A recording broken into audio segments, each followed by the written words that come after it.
अस्सलाम वालेकुम। आज मैं बना रही हूँ बेसन की टुकड़ियाँ। ये बहुत ही मज़े की बनती हैं, ख़ास तौर पे सर्दियों में बहुत मज़े की लगती हैं। बच्चे बड़े सभी इसको पसंद करते हैं। इसके लिए मैंने 2 कप बेसन लिया है, 1 कप चीनी है, आधा कप मैंने देसी घी लिया है। आप कोई भी घी में बना सकते हैं।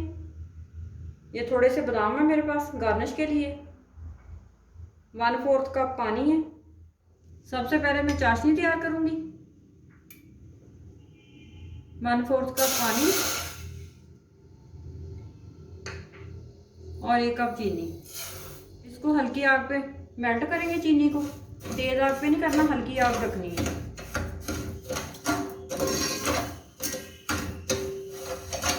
पैन के नीचे मैंने मीडियम लो हीट जला ली है। अब इसमें घी ऐड करेंगे।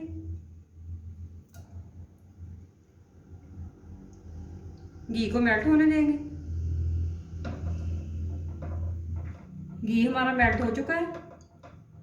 अब इसमें बेसन ऐड करते हैं।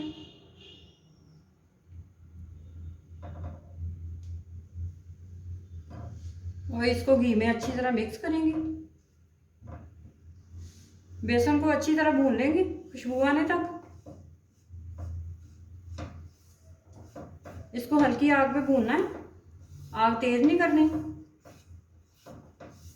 और चम्मच चलाते रहें।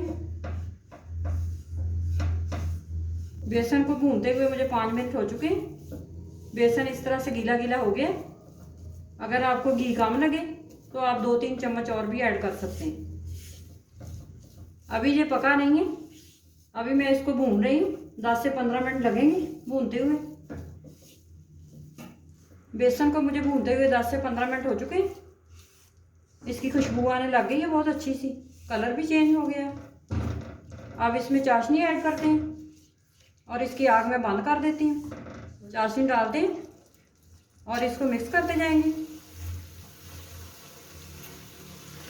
अच्छी तरह मिक्स कर लें।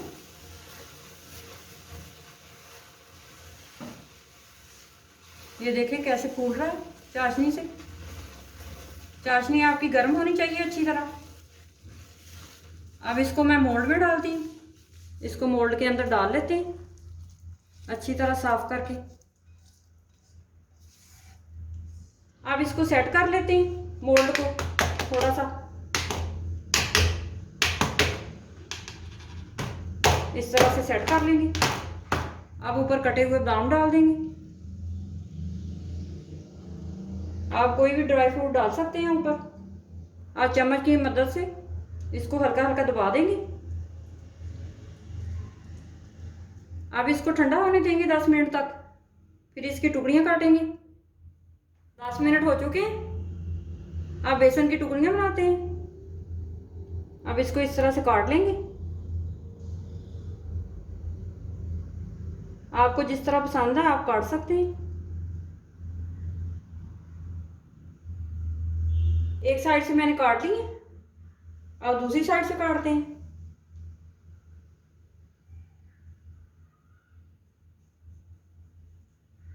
दोनों तरफ मैंने टुकड़ियां काट ली हैं। अब इसको 10 से 15 मिनट रखेंगे और अच्छी तरह ठंडा करके मोल्ड से टुकड़ियां निकाल लेंगे। टुकड़ियां अच्छी तरह ठंडी हो गई हैं। अब मैं आपको निकाल के दिखाती हूँ। साइड से निकालेंगे इस तरह से। ये देखें कितनी अच्छी टुकड़ियां बनी हैं। अब मैं आकर तोड़ के दिखाती हूँ। ये देखें कितना नरम बना है। आप इस रेसिपी को ज़रूर ट्राई करें और मेरे चैनल को सब्सक्राइब करें।